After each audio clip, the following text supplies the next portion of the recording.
Hello, welcome to the Wire Podcast, a podcast that provides the best content about all things sports. I'm Ryan McCrary, and on today's episode, I want to start by talking about what the Chicago Bears should do with Justin Fields in the offseason. As you know, they have the number one overall pick in this year's draft.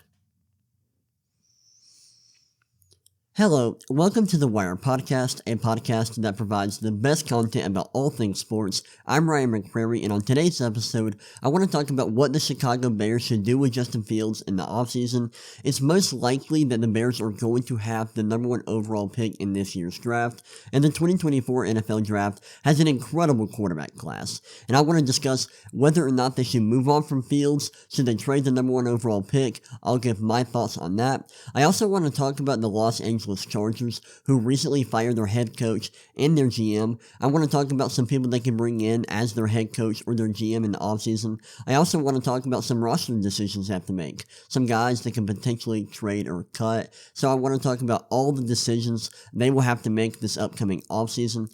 After that, I want to talk about the Buffalo Bills, who have been really good recently, and they just had a big win versus the Cowboys. I want to discuss how they look on offense, how they look on defense, and whether or not they are a legitimate Super Bowl contender.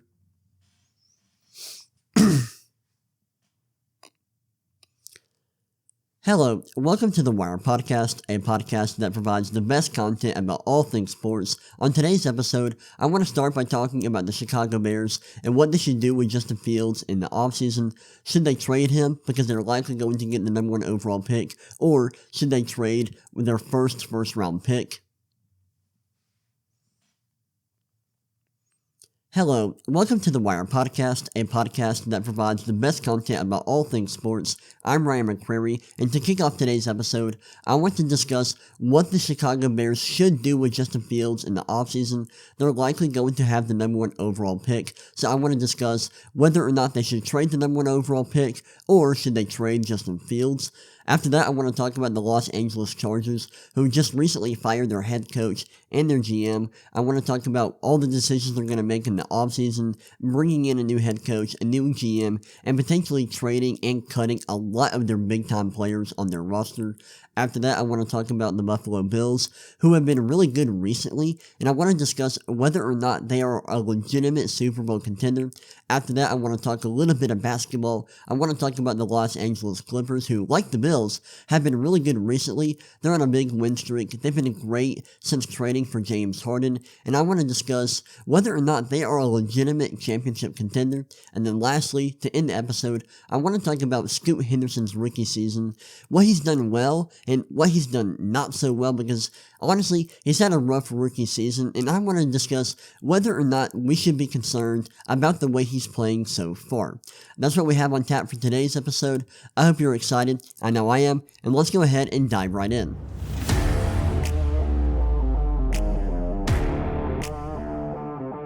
Let's get started by talking about the Chicago Bears and what they should do with their quarterback Justin Fields this offseason. The Bears are likely going to have the number one overall pick in the upcoming draft. This was not their pick originally. It originally belonged to the Carolina Panthers. The Bears got it last year when they traded down from number one in the 2023 draft. The Panthers traded up to get their quarterback Bryce Young. The Bears traded down. Now they have the number one overall pick in this year's draft. They have a chance to get a quarterback of their own, but they already have a young quarterback on their roster in Justin Fields, who they drafted in the 2021 draft, and people are starting to question whether or not they should actually take a quarterback at number one. Should they trade Fields? Should they keep him? Should they draft a quarterback? There's a lot of decisions that they'll have to make in the offseason, and I want to talk about what they should do.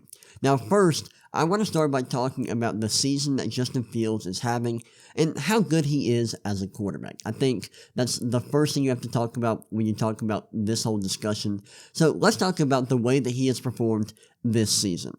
This season, Justin Fields has been better than people think, in my opinion. I think his numbers have been solid. I think his numbers across the board have been decent.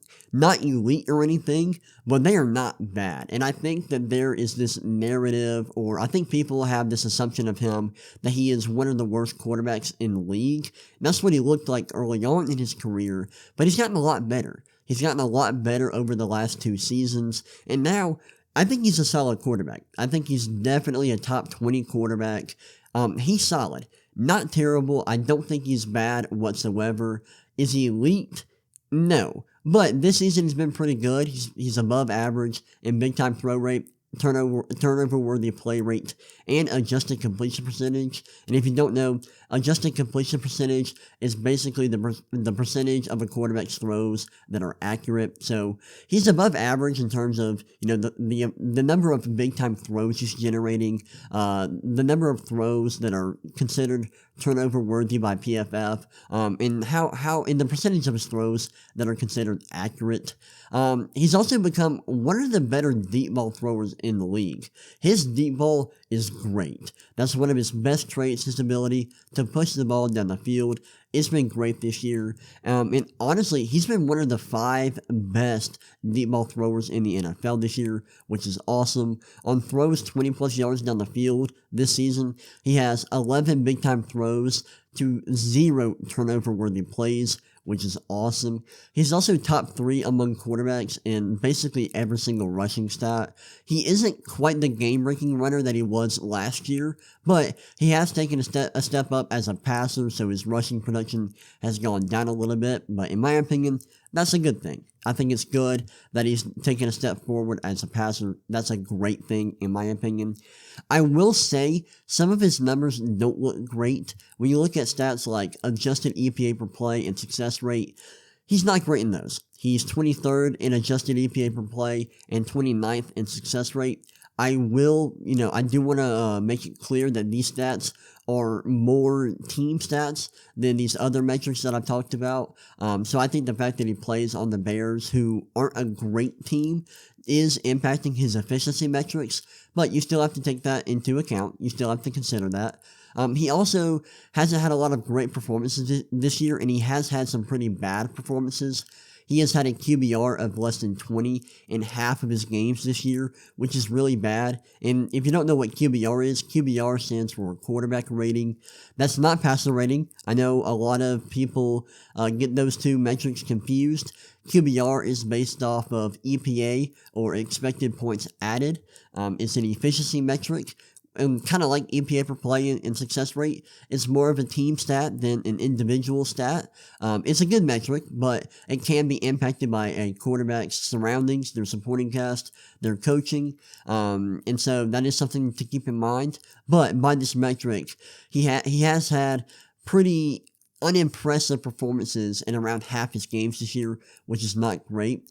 I will say that his passing efficiency numbers, like adjusted net yards per pass attempt, are improving, and that's adjusted net yards per pass attempt is a passing efficiency stat that looks at completion percentage, yards per pass attempt, touchdown rate, interception rate, and sack rate to measure a quarterback's passing efficiency. Pretty good metric. I like it. It can be impacted by quarterback surroundings, and it doesn't include rushing, but overall, it's a very solid metric, and Justin Fields has improved a lot in this metric within last year, which is great to see.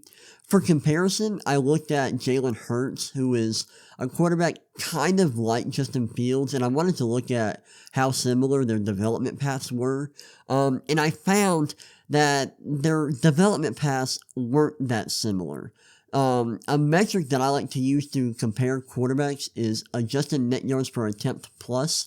This is a stat that takes each quarterback's adjusted net yards per pass attempt, puts it on a scale where 100 is average, and this stat adjusts each quarterback's adjusted net yards per pass attempt, adjusted for the league average, and so basically 100 is league average, above that is above league average, and below that is below league average.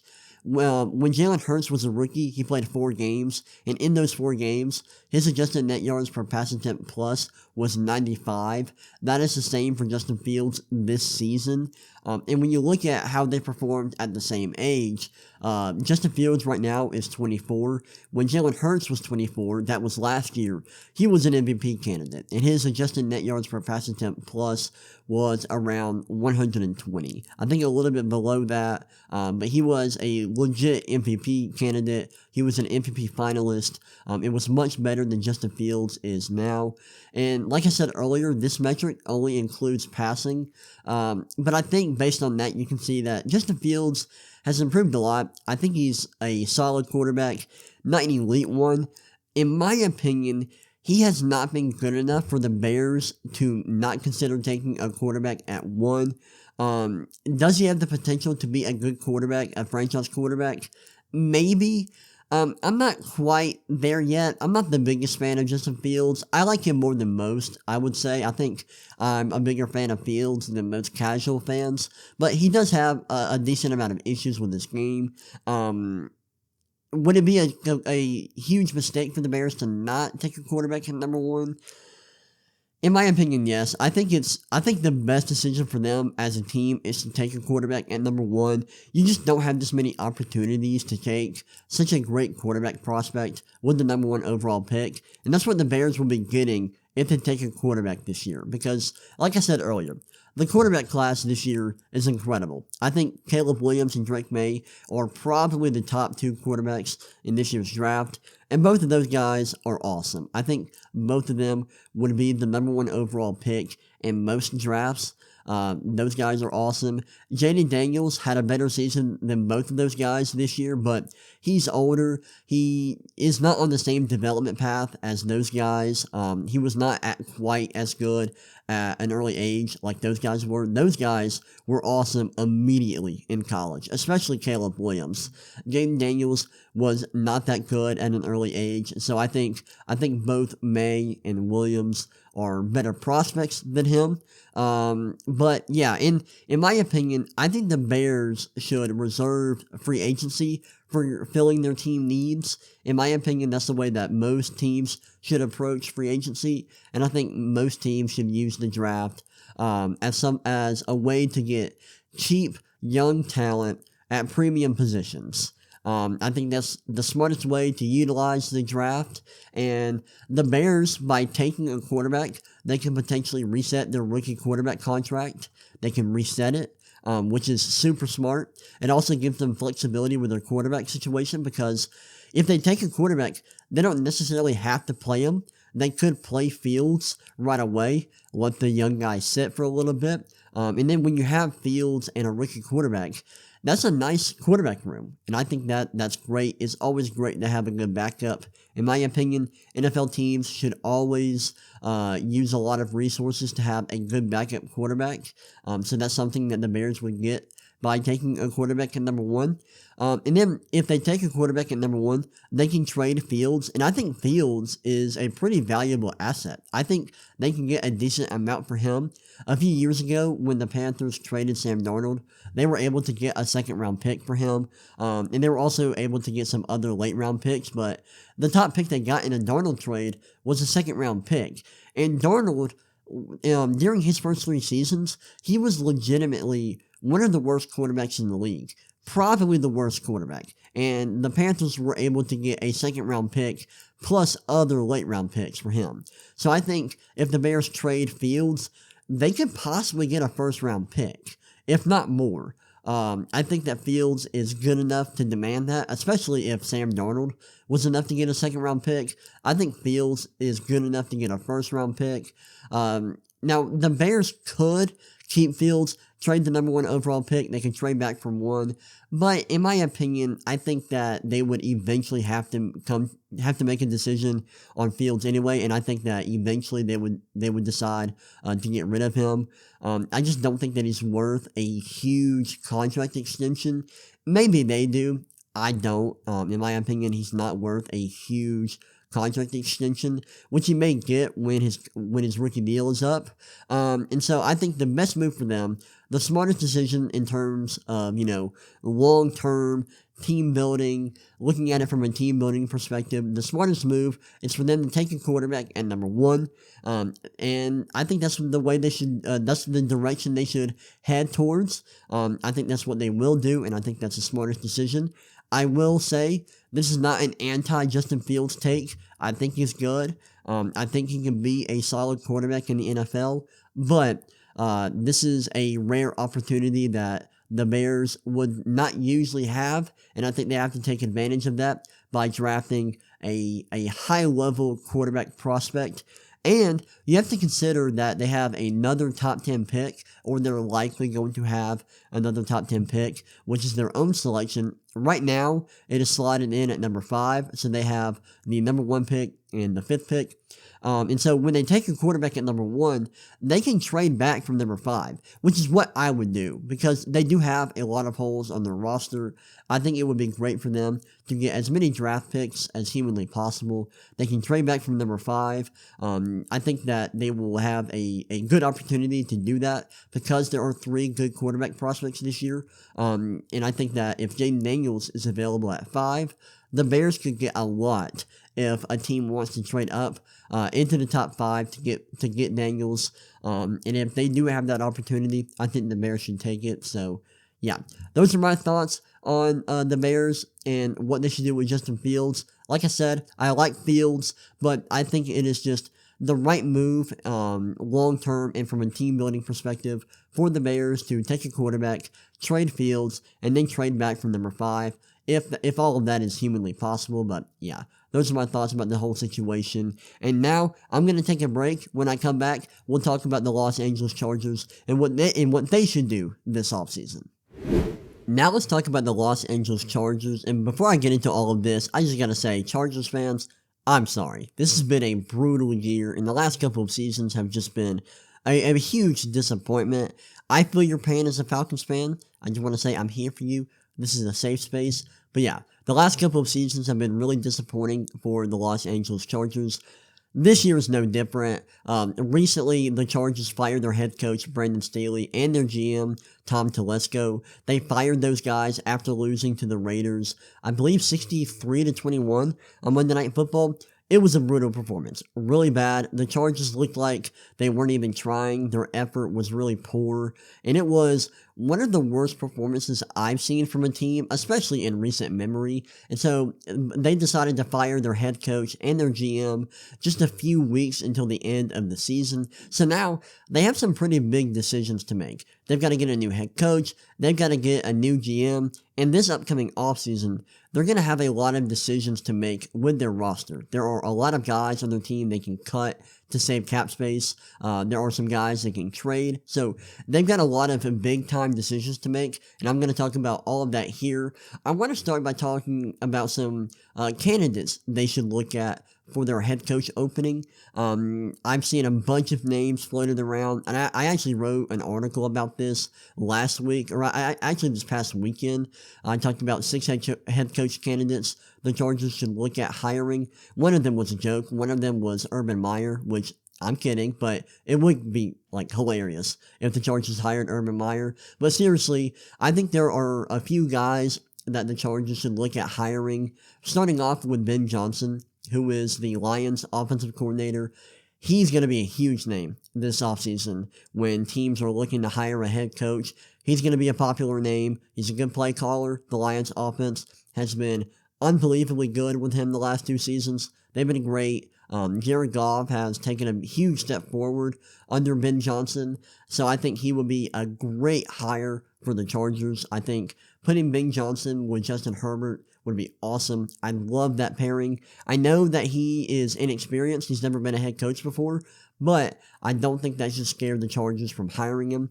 Another candidate who would be a first-time head coach would be Mike Macdonald, who is the defensive coordinator for the Baltimore Ravens.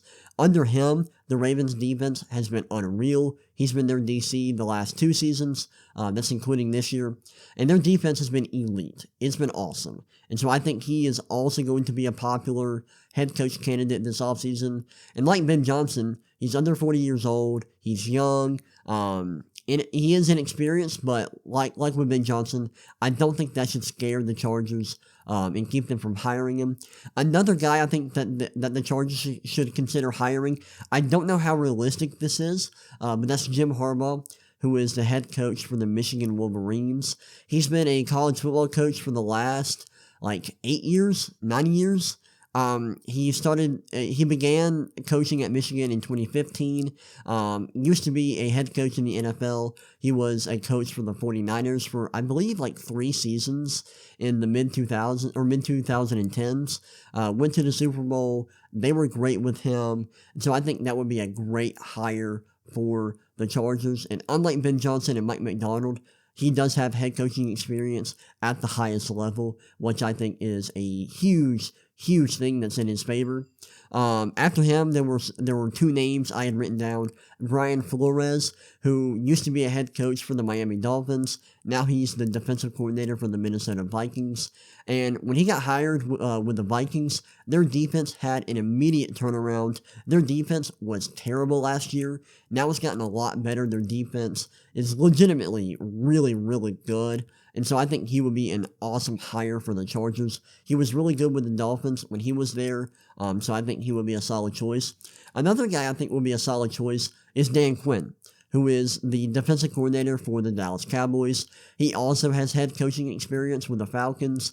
He also used to be the DC for the Seahawks. I believe he was there during the Legion of Boom era, but he's been to a Super Bowl. Obviously, they didn't win it when they, had that 28-3 collapse versus the Patriots, but he was a decent head coach in Atlanta. The players liked him. He is a great defensive mind. He has had a lot of success as the Cowboys defensive coordinator, so he is another guy that I think would be great. But those were like the 5 guys that I thought would be really good candidates for the Chargers to go after when they are deciding who to hire as their head coach moving forward. There were some other names that I thought of that would be interesting, like Bill Belichick, but I don't think Belichick is going to come to the Chargers.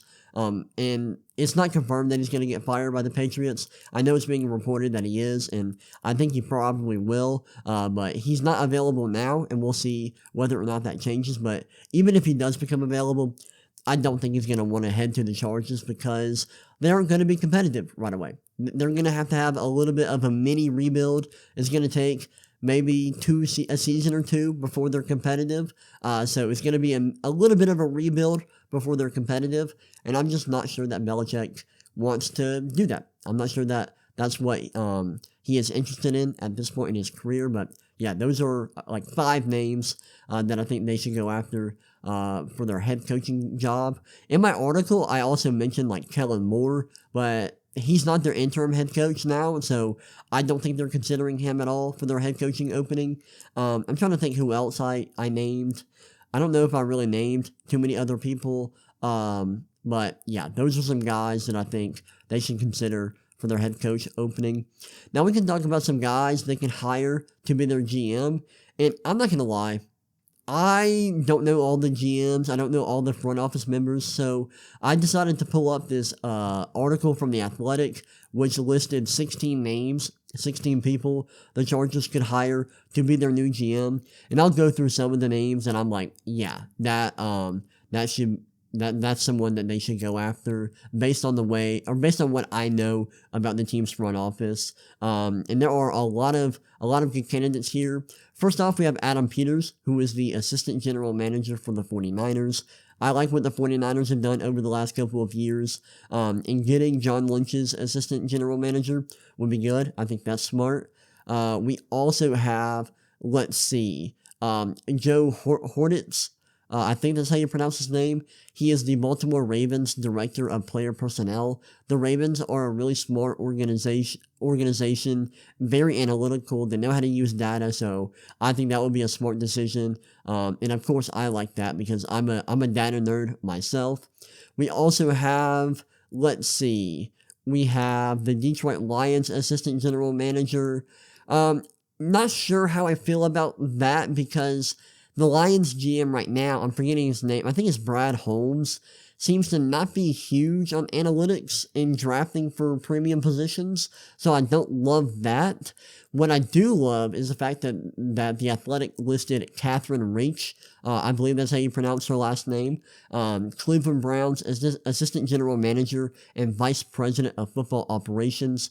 The Browns are a team that's very smart. They're very analytical. I think it would be smart to hire their assistant GM, and I believe this would be the first female GM in the history of the NFL, which would be really cool to see. But as you see from all these names I'm listing, like, I like people who have like an analytics background or come from a team that relies heavily on analytics, because that's the kind of person that I am. That's what I like. So those are the kind of candidates that I'm gonna favor. We also have Rick Spielman, former Minnesota Vikings general manager. That could be a solid option. And then we got Alec Halaby, Philadelphia Eagles assistant general manager. Love this. I think Howie Roseman is one of, if not the best general manager in all of sports. He's awesome, super smart. I think getting his assistant general manager will be awesome, because Alec Halaby has to be getting like a wealth of knowledge. Like the amount of knowledge they have to have gotten under Howie Roseman has to be incredible, and I think that would be great for the Chargers to have. Let's see if there are any other names that I think are interesting. Not really. They named some front office members for like the Chiefs, the Bills, but I really like the names that I mentioned. So shout out to the Athletic. And I didn't want to give out all the names because you do have to pay for the Athletic, and I didn't really want to take money out of their pockets. So yeah, those are some potential GM candidates they could get during the offseason. Now we can move on and talk about some of the roster decisions the Chargers will have to make this year during the offseason. Starting out with Austin Eckler, they should not bring him back. Don't re-sign him. He's an aging running back who has been, honestly, just really underwhelming this year. His performance this season has been really, really disappointing, so I don't think they should re-sign him. And there are also a lot of players they will have to cut, like Khalil Mack. That would give them $23.25 million in cap savings. And cap savings is basically the difference between a player's cap hit if he was on the team next year and their dead cap, which is basically a combination of all their roster bonuses that they have for this season. So they should cut Khalil Mack. They should also cut Mike Williams, which would give them $20 million in cap savings. And they should cut Eric Kendricks, which would give them around $6.5 million in cap savings. If they cut all three of those players, it would save them around $50 million in cap space, which is smart. There are also some players that I think they should consider trading and or also cutting, and that's Joey Bosa and Keenan Allen. Joey Bosa hasn't had a great year this year, I don't think, off the top of my head, if I remember properly. Maybe I'm just insane and stupid for saying that, but I think he's someone they should trade. One thing that I know is not great about him is his injuries. He's a bit injury prone, gets hurt a lot, and he's getting a little bit older, so he's someone that they could trade to a team who needs a edge rusher and some pass rush. I also think they should trade Keenan Allen. If they're going to trade everybody, they might as well trade Keenan Allen. Maybe they want to, keep somebody on the roster just to fill out the roster. And Keenan Allen is having a great season, so I could see that. But they could also save some cap space by cutting Keenan Allen.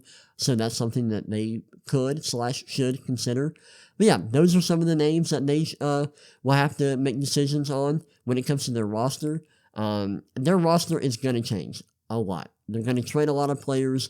They're going to cut a lot of players. Their roster next year is going to look completely different, and I am really interested to see all the decisions that they make during the offseason. It's fascinating to me. Now I want to talk about what they should do in the draft. Right now, they have the 7th pick. That's probably going to get worse. They're probably going to end up having a better pick, possibly a top 5 pick, because Justin Herbert isn't playing. They have an interim head coach. They are coming off a horrendous performance against the Raiders. In my opinion, they could very well lose out. They could very well lose the rest of their games, possibly get into the top 5. Do I think they should take somebody like Brock Bowers in the top 5? No. I know a lot of people are saying they should take Brock Bowers. I get it. Brock Bowers is great. This is not an anti-Brock Bowers take, but the smartest decision for them is to trade back. They need to trade back. They have so many holes on their roster. That's going to be even more true when they cut like half their team. They need to trade back. Maybe if they get into the top 5 and Jaden Daniels is available at 5, someone will trade a ransom to get Jaden Daniels. I think that would be great for the Chargers, but by no means should they be making a pick inside the top 5. I know they can get a high-end prospect, but they have too many needs. The smartest decision from a long-term perspective is to trade back, get as much draft capital as possible to fill out their roster. That's what I do. That's what I think. That's what I would do if I were their GM, if I were the one making decisions there. But yeah, so those are the guys I think they should hire or look at to potentially be their head coach. Also some people they should look at to be their GM. And then some moves I think they should make when it comes to their roster during the offseason. I'm going to take another break. When we come back, we'll talk about the Buffalo Bills and whether or not they are a legitimate championship contender. Next, we can talk about the Buffalo Bills, who, in my opinion, are the most fascinating team in the NFL right now. They've had such an up-and-down season, and this past week, they had an awesome performance against the Cowboys, winning 31-10. They were awesome, and what's crazy about that game is they didn't even have to rely on Josh Allen all that much. They were able to run the ball at will. Josh Allen didn't even throw the ball 20 times. He had less than 100 passing yards, which I'm not sure that's ever happened since he started playing for the Bills. At least it hasn't happened recently. I mean, what a performance from the Bills. And it's not like Josh Allen was bad. No, they just didn't have to rely on him at all. James Cook had an awesome performance. He had over 200 total yards from scrimmage. He also had 2 touchdowns. He was great. The team was awesome. Their defense was great. Dak Prescott, unfortunately, was not very good. He had one of his worst performances of the season, which is unfortunate because he's had such a great year. He's been an MVP candidate, and this loss may have lost him the MVP, which sucks because I was really, really supporting his MVP case, but it happens. But back to the Bills. What's up with this team? What's up with them? They've had so many highs, so many lows. This season has been a roller coaster. They've had some dominant performances. They've had some horrific performances. Starting off with the dominant performances, obviously you have this game against the Cowboys where they won 31-10. That was awesome. That's arguably their best win. They also had a 48-20 victory versus the Dolphins, another really good team that they just dominated, beating by almost 30 points. Then you have some dominant wins against lower level competition, like a 37-3 victory versus the Commanders, and a 38-10 victory versus the Raiders. So they've had a number of just flat out dominant performances this year, but they've also had some really, really underwhelming performances. Like in week 1, they lost to the Jets 22-16. Not great. Not a good look.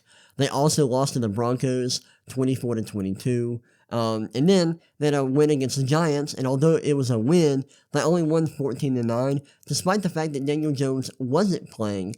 Tyrod Taylor was starting for the Giants instead, and it took a goal line stand for the Bills to walk away with the victory in that game. That was a rough game for the Bills. They looked bad. And that's just been the story of the season. They've had some moments where they've looked like the best team in the league, and some moments where they've looked like they don't belong in the playoffs. So it's been really weird. And I want to talk about, just how good is this team? And are they good enough to win the Super Bowl? Let's start by talking about the advanced numbers that measure team strength. And this looks at their offense and their defense. It looks at everything. By all these different metrics, the Bills are a top 5 team. They are top 5 in point differential and SRS. SRS stands for Simple Rating System. And this stat is from Pro Football Reference. And it's basically margin of victory adjusted for opponent strength. And the Bills are top 5 in these metrics. So despite the fact that they are just 8-6 on the season, they are arguably one of the better teams in the league. And I think that's correct. I think that's a fair assessment of the team. They've been really good this year, despite the fact that they aren't even, officially in the playoffs and are on the bubble. That's how good they've been, and that's how they have really just underperformed just expectations, really. And it's why their record is not indicative of how good this team is. Now we can get into the little nitty-gritty of why this team is really better than their record indicates. Let's start with the offense. So, the offense is elite, and I mean it. They are elite on that side of the ball. They're top 3 in EPA per play and success rate. The only 2 teams who are top 3 in these metrics are the 49ers and the Dolphins, so that just shows you how good the Bills' offense has been this year. They've been amazing in the passing game, and they've honestly been even better in the run game. Their rushing efficiency metrics have been crazy this year. And James Cook hasn't even been that good. I'm not saying he's been bad, but it's not like his efficiency has been off the charts. So I wonder if the fact that Josh Allen has so many rushing touchdowns is impacting their rushing metrics. And also, he's a productive rusher in his own right. So maybe that's helping out their run game. But yeah, their run game has been really, really good. And arguably better than their passing game, which is crazy to think about. But yeah, their run game has been awesome, and that's great to see because usually they have to rely really, really heavily on Josh Allen. So hopefully they won't have to do that in the playoffs, at least not to the degree that they've had to in recent seasons. Now I want to talk about Josh Allen specifically. He's been great. He's been awesome. I know all the narratives about him. I get it. He's been awesome. And people who aren't admitting that are wrong. Just going to be blunt.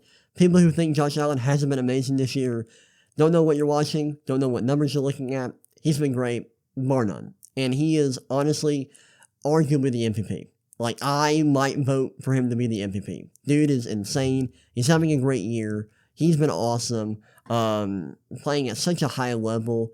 A lot of people have talked about his turnovers. Listen, his turnover-worthy play rate is really low. He's gotten unlucky with some bad drops at, the worst possible times, but he's still playing at an elite level. His PFF grade, super high. The Bills' offense has been amazing this year, so he's leading one of the best offenses in the league. He's been great under pressure. He's been great in terms of mobility. His sack rate's been low. His pressure to sack rate's been low. Deuce is balling out. He's doing what he does. This is who Josh Allen is. He's elite. He's one of the best quarterbacks in the world. And honestly, I don't get why people are so critical of him. How many more seasons of elite play does he need? Seriously. People, open your eyes. The dude's awesome. He's a freak. Love watching him play, and he's one of the biggest reasons why the Bills' offense has been so dominant this year. Now I want to talk about the defense. Now that I'm done ranting about Josh Allen, got a little heated there, but, I love me some Josh Allen, think he's awesome, and I really think the criticisms of him are unfair and or wrong. Now I want to talk about the defense. The Bills' defense this year, honestly, hasn't been great. And that's for most of the year. Most of the year it hasn't been great, but it is peaking. I will say that for the entire year, their metrics are below average pretty much everywhere in terms of efficiency, but their defense has played really well the last couple of weeks. From week 11 to week 15, their defense is top 10 in EPA per play. I think it's also top 10 in success rate. It may be just outside the top 10 for those weeks, but and their coverage has been great all year long, and their coverage has been really good the last couple of weeks. Their coverage was really good this past week against the Cowboys. That's why they were able to shut down the Cowboys' offense, and it's why they shut down Dak Prescott. I will say their run D is very underwhelming. Their run defense is not great, but their defense can still be really good because of how well they defend the pass. In the playoffs, their defense can be good, despite the fact that they really can't stop the run because they are so good in coverage, which that's good. Now this all leads to the big question. Can the Bills win the Super Bowl?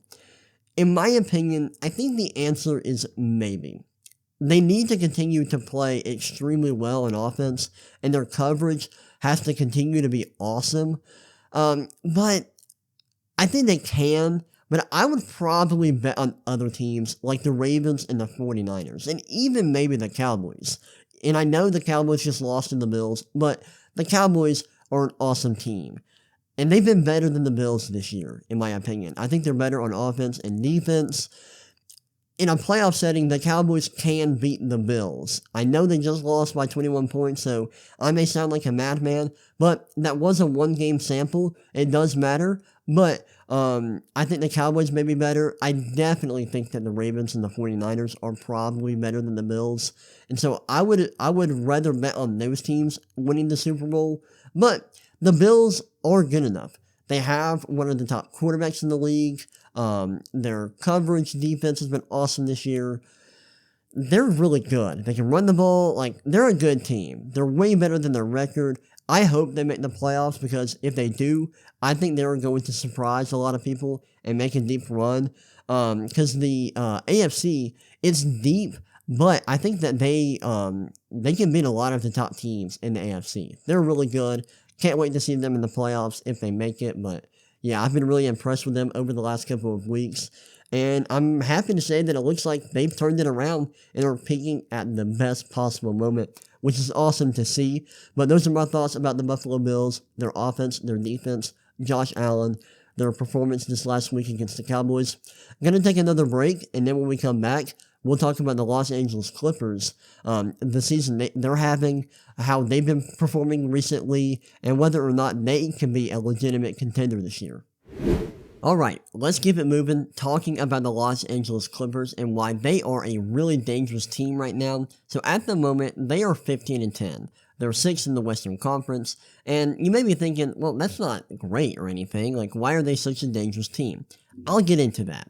So they started the season 3-7. They had a rough start to the season. I remember seeing a lot of tweets from people who are like, dude, the Clippers are imploding, they suck, like, the Kawhi Leonard, Paul George experiment is going just so poorly, but they ended up trading for James Harden, and over the last 15 games, they've been awesome. They're 12-3 in the last 15 games, they're on a 7-game win streak. They have been playing really well recently, and since adding James Harden, the team has just changed completely. They've been so much better with him, and so I think right now, the Clippers are really, really dangerous, and I think that they are a little bit underrated. Looking at their metrics, right now they are 14th in adjusted offensive rating and 8th in adjusted defensive rating. When I say adjusted, I just mean adjusted for opponent strength. So they're good on both sides of the ball. At one point, I want to say I was looking at these metrics and they were flipped, like they were top 10 in offensive rating and a little bit outside the top 10 in defensive rating. But they've gotten better on defense the last couple of weeks. Offensively, they're a really good team. I know that they're just 14th in adjusted offensive rating, but there are some data points that show that this team's pretty good, and I think they're going to get better in terms of their offensive rating as the season goes along. First off, they have really good individual offensive players. Like Kawhi Leonard, he's been really good this year, especially on offense. I'm not sure that he's quite the offensive Leonard that we're used to, where he's just like arguably the best player in the world, but he's had a great year. He's been super efficient. His scoring ability has been really good, like incredible. I know he isn't scoring at the volume that we're used to seeing, but the efficiency has been awesome, and he's been great. James Harden has been awesome. His scoring volume hasn't been elite. It hasn't been insane. It's not like Houston Harden, but still been really good. He's been super efficient scoring wise. He's been a great passer. He's been awesome as a pick and roll ball handler this year. And I think that's the biggest thing that he adds to this team: passing, ball handling ability. And I think that's changing the Clippers' offense. Paul George, I don't think he's been quite as good offensively as these guys, but he's still having a solid season. Maybe not quite what we're used to seeing from Paul George, but still, he's been good. And when you look at, how the team is performing offensively as a team, they're pretty good. They're top 15 in field goal percentage at the rim, from mid-range, and from 3. They're really good in isolation and pick and rolls, which is no surprise. I'm not surprised that they're efficient in these play types because they have great isolation scorers like Kawhi, James Harden, Paul George. All of those guys are good isolation scorers. And then, of course, James Harden is an elite pick-and-roll ball handler, so there's no surprise that they're performing well in pick-and-rolls. Defensively, they're not, I don't know if they're quite as good offensively. They're really good in terms of pick and roll defense, and they're great in half court defense. Like their half court defense is top tier, but they're just average in terms of isolation defense, and they're just average in terms of transition defense, which is a little worrisome. And then going back to their offense, one issue that I have with them offensively is the fact that they take way too many mid-range shots and not enough shots at the rim and from three-point range. They're really efficient shooting the ball from like every area of the floor, but they shoot way too many mid-range shots, and I just think that's not great. It's not a great shot diet. I think that's going to hurt them in the playoffs, and I know that's very like stat nerd of me, but I would love to see them shoot more at the rim and shoot more from three and not settle for as many mid-range jumpers, because it's going to be hard to be really efficient offensively that when your shot diet looks like that. So I'm not sure how that changes, but that's something I'd like to see them change about their offensive scheme and their offensive play style, because they can shoot more threes. I believe they're top 10 in 3-point percentage right now, so they can get up there. They can shoot the ball a little bit, so I'd like to see them take more threes, get to the rim a little bit more. But those are like my biggest issues with their offense and their defense. My biggest issue with the team right now is their lack of depth. They do not have a lot of depth, and that's going to hurt them in the playoffs. And I'm really worried about their front court. Ivica Zubac is really good. I really hope I said that name right. Let me look it up. I really hope I'm not just an idiot who just called him the complete wrong name. I don't think I did, but let me look real quick. Okay, yeah, Ivica Zubac has been solid this year, but besides him, their front court is like rough. Like it's bad. I mean, they have Daniel Tice, but he's having a pretty rough season. They just don't have a lot of great depth. I mean, they have like Mason Plumlee was good like a year or two ago, but he isn't performing all that well. He also has only played 6 games. So like their depth is just a bit of a question mark. So that's something I'm worried about with this team. I'm also worried about, obviously something I mentioned, their shot diet, how dependent they are on mid-range shots. And I'm a little bit worried about their stars because they're all getting older. They're all getting up there in age. I'm worried about how they'll be able to last in a playoff series. That's something that worries me a little bit. Kawhi Leonard and Paul George are both really talented players who have taken a step back a little bit in terms of their overall impact. Kawhi has been great, but not quite what we're used to from him. And so those are things that I'm a little bit worried about. But overall, I think the team's good. I think they've been great in certain areas that are really key, like pick and rolls, isolation on offense. I think they're really good shooters. Like they're a good shooting team offensively, and if they take advantage of that by shooting more threes, that can make their offense really efficient. And then defensively, they have some bright spots, in terms of their pick and roll defense, their half court defense. We'll see if that continues, but yeah, the Clippers are a really interesting team. I'm not sure if they're going to be a legitimate championship contender in the playoffs because I think they could struggle against a team like the Nuggets, the Timberwolves, but they're a good team, and I'm really fascinated and interested to see how they play moving forward, if they're able to, carry on the success they've had the last 15 games and can continue playing at that level moving forward. I'm not expecting them to win this many games moving forward. That's not what I'm asking. But I do want to see whether or not they can continue to play really well offensively, be efficient in pick and rolls and isolation settings, and then play well on defense, especially in the half court and against pick and rolls. But yeah, those are my thoughts about the Los Angeles Clippers. They're a really good team. I'm not quite sure about them as a championship contender, but they've been really good, and I'm glad to see them kind of bounce back after having a pretty rough start to the season. They've been great. They look like a much better team, especially with James Harden. And I think this team can be really good. We just have to see just how good they can be. Now I'm going to take one last break. Then when I come back, I'll talk about Scoot Henderson's rookie season, what he's done well this year, what he hasn't done quite as well, and whether or not we should be worried, long term about his play this year. Okay, let's close out the podcast by talking about Scoot Henderson's rookie season. If you don't know who Scoot Henderson is, he was the 3rd overall pick in the 2023 NBA draft, and when he was coming out, a lot of people loved him. He had a lot of big fans in the draft community. Most people viewed him as an elite prospect and arguably one of the better guard prospects we've seen in recent memory. At least, that's the way that a lot of people talked about him on Twitter. And when the Hornets did not take him number 2 overall and took Brandon Miller instead, they were very critical of that move. There were a lot of people talking crap about the Hornets on Twitter that night. It was crazy, and so far, Scoot Henderson has not lived up to the hype, and his performance has just honestly been underwhelming this year.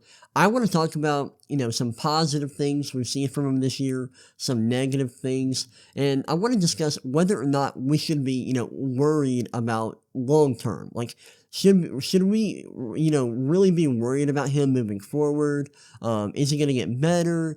What are some positives that we think could become like real serious strength in his games? We're going to talk about all of that. So let's start with some basic numbers.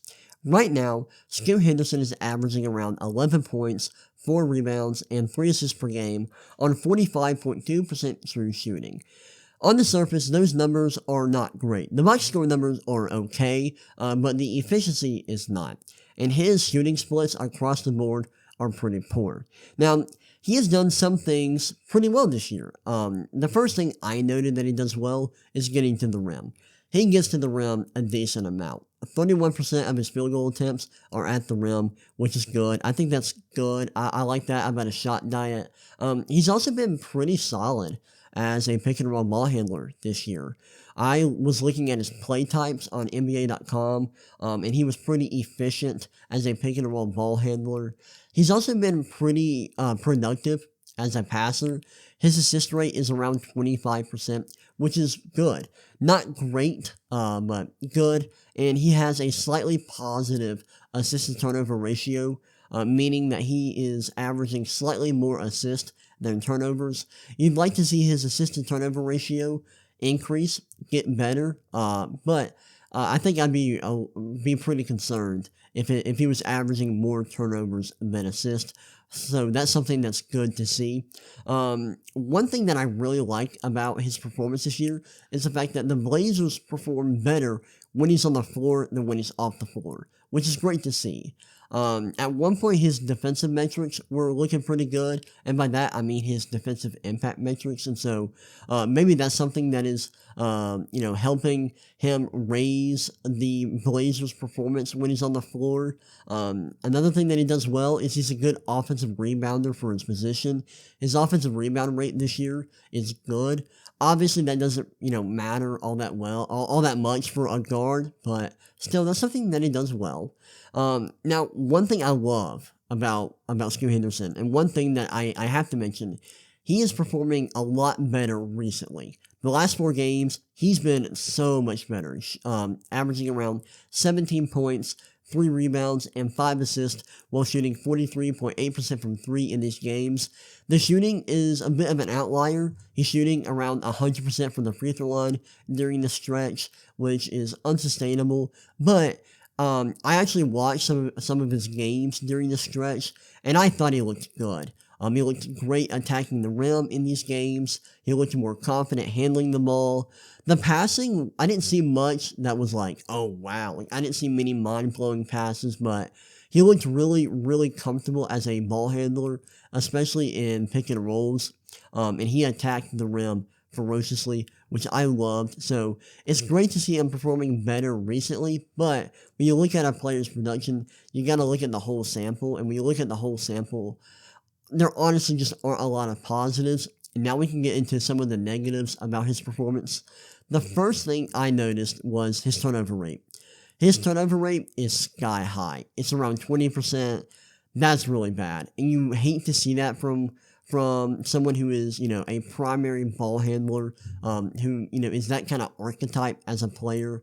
And his assist rate is not high enough to make that turnover rate worth it. It's fine if a player turns the ball over as long as they are handling the ball a lot and they are generating a ton of assists. But Scoot Henderson isn't doing that. His assist rate is fine, but it's not great. And it's nowhere near high enough to make his turnover rate worth it. So that's something he's got to clean up. He's got to get a lot better as a decision maker. The next thing that's really bad is his efficiency. His true shooting percentage is really low. It's 22% below league average, which is not good.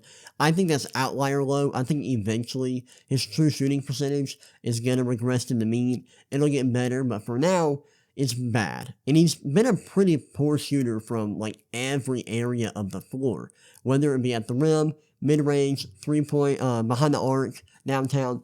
Bad. Bad everywhere. It's not good.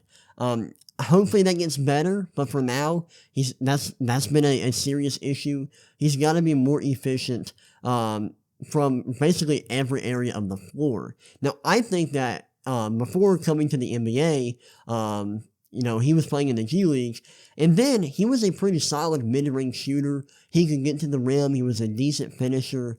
But now, those just aren't his strengths, and he really needs to get better in those two areas because those were strengths of his before, and now they're not. So you want to see him get better in those areas. There's some other issues I had. His free throw rate is really low, and it's really low for someone who is known as being a great finisher, a great driver, someone who can get to the rim at will. For someone with that, kind of, the way that people think about him in that way, for someone where people think of him as a great, rim finisher, a great driver, he has a pretty low free throw rate. He also has meh defensive production. His steal rate and his block rate are really low. And his defensive impact metrics, which were pretty good at one point, have kind of regressed a little bit, so now they're not quite as good. His DEPM, his defensive estimated plus minus, is 0. It's good that it's not negative, but at one point it was positive, which was good to see. Some other issues I had, he takes too many mid-range shots. His shot diet, not great. He does take a lot of shots at the rim, but I would love to see him trade some mid-range shots for some three-point shots. I think the key for him becoming a really efficient offensive player would be, becoming better as a three-point shooter. That will help his scoring efficiency. It'll also help him as a ball handler and a passer, because if he gets better as a long-distance shooter, he'll be able to draw defenders out because of his shooting gravity, and that will just make him a better offensive player, and that will help him become a more impactful offensive player, which is great. One last thing I wanted to note, his play type numbers across the board are pretty poor. And when I say play types, I mean isolation, pick and roll ball handler, transition, stuff like that. His efficiency as a ball handler has been fine, as a pick and roll ball handler has been fine, but his efficiency in isolation, spot ups, it's been really, really bad. And so that's something else that I noted was something he needs to get better at. Overall, he's been struggling. That's obvious. I mean, I don't think anyone will deny that Scoot Henderson has struggled this year, but I think there are some real positives about his game, and I think the fact that he's playing really well the last couple of games is great. I'm a little concerned. I'm concerned because there were negatives, there were issues with his game that I noted before he even got drafted that have become serious issues in the NBA, and I'm worried that if he doesn't fix that, he's going to end up being a bust, which would be really unfortunate. And I hate to throw the bust label around just 16 games into his career. I'm not saying he's a bust. I'm just saying at some point, he could definitely, underwhelm, and underperform his draft slot, especially if these issues continue. And those issues are his rim finishing, his defense, stuff like that, his three-point shooting. If he continues to struggle in these areas, I find it hard to believe he's ever going to be an all-star. So those are areas where he needs to get better. I love the fact that he's been a decently productive as a passer. I love the fact that he's been, solid as a pick and roll ball handler, and the fact that he's getting to the rim a decent amount and taking a lot of shots at the rim. That's all great, but I want to see him get better defensively. I want to see him get better as a rim finisher and actually finishing at the rim. And I want to see him get better as a mid-range shooter, which was one of his biggest strengths coming into the NBA. So, yeah, those are my thoughts. I don't think we should hit the panic button yet. It's way too early, but I am concerned, and I think I outlined some of the things that are really making me worried about him and his long-term future. Don't wanna worry too much too soon, but I do think these are things that we should keep in mind with him as a long-term prospect. Well, that's all I have for today's episode. We talked about a lot. That was a long podcast, but I think it was good. I hope you all enjoyed it. If you did, if you're watching this on YouTube, please leave a like and subscribe so you never miss an upload. If you're listening to this on Spotify, Apple Podcast, or wherever you listen to your podcast, please leave a review. I would greatly appreciate that, and that would help me out a lot. If you want to hit me up on social media, you can. My personal Twitter is the Ryan McCrary. That's the RyanMCCRary. My Instagram handle is the same, but the best place to reach me is on Twitter. Once again, that's all we have for today's episode. I hope you all enjoyed it, and I will see y'all next time. Peace.